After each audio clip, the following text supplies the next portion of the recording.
Olá, queridos irmãos, Deus abençoe a vocês, Deus abençoe sua vida. Quero ler Mateus capítulo 5, versículo 1, e quero discorrer aqui em rápidas palavras a respeito de algo muito importante, a revelação de Deus. Deus tem uma revelação para você, Deus quer revelar coisas para você, Deus quer se revelar para você, mas para isso nós temos que entender, por meio da sua palavra, qual o caminho que nós devemos seguir, para que tenhamos essas revelações de Deus e essa intimidade com o Todo-Poderoso. Mateus capítulo 5 nos dá uma dica disso. Versículo 1 diz: Vendo Jesus as multidões, subiu ao monte e, tendo-se assentado, aproximou-se dele os seus discípulos. Certamente Jesus sobe ao monte e vai à beira-mar pregar muitas vezes por conta da grande multidão que o seguia. E nesses dois lugares o vento elevaria a sua voz a ponto de alcançar a todos que ali estavam presentes. Mas, espiritualizando esse texto, nós vamos entender algumas coisas aqui.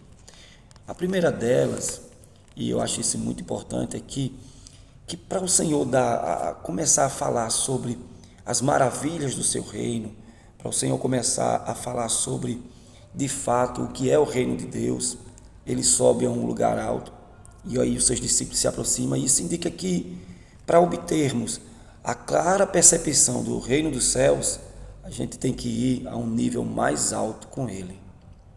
Para termos a percepção do reino dos céus, temos que ir a um nível mais alto com ele.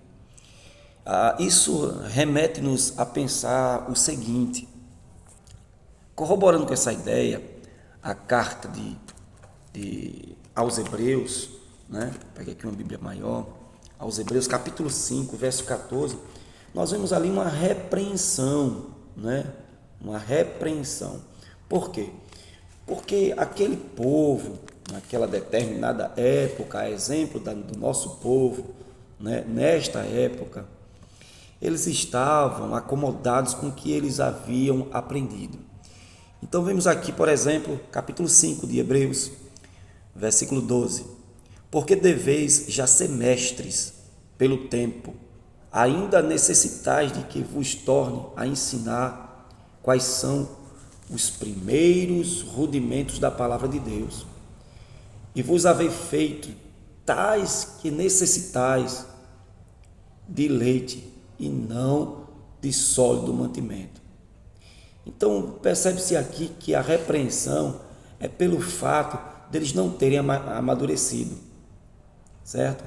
Versículo 13 e 14, para completar, diz assim: Qualquer que ainda se alimenta de leite não está experimentado na palavra da justiça, porque é menino, mas o mantimento sólido é para os perfeitos, em outra tradução, os maduros, ruios, no grego, filhos maduros, os quais, em razão do costume, têm os seus sentidos exercitados para discernir tanto o bem quanto o mal.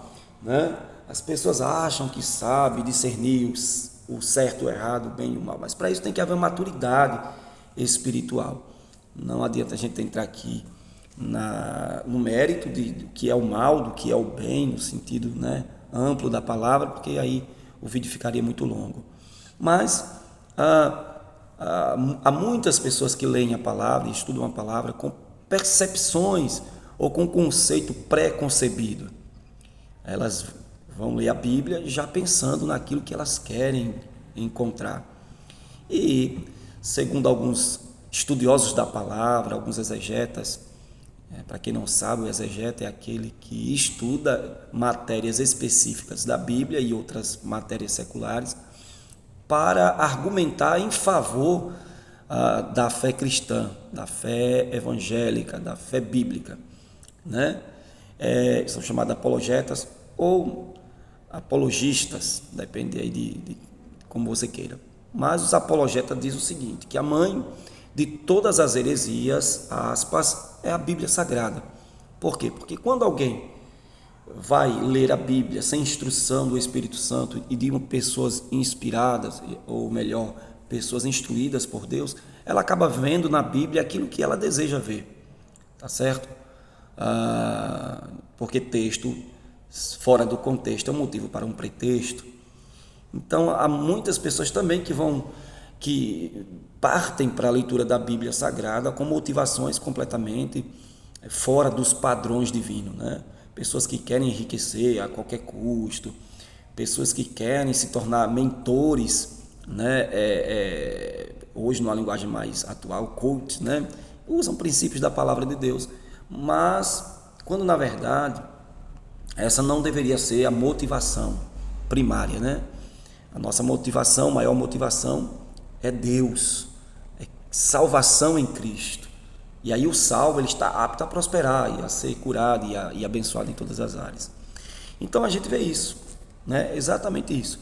Pessoas que querem ter uma percepção maior do reino de Deus devem estar no mesmo nível ou num nível mais alto que ele, procurar uma maturidade espiritual, procurar um crescimento na palavra, um crescimento na intimidade, na oração, para que a sua mente se eleve a ponto de que essa pessoa tenha essa percepção apurada do que de fato significa ser crente, do que de fato significa o reino de Deus, que hoje para muitos a palavra reino de Deus se limita a uma denominação, né?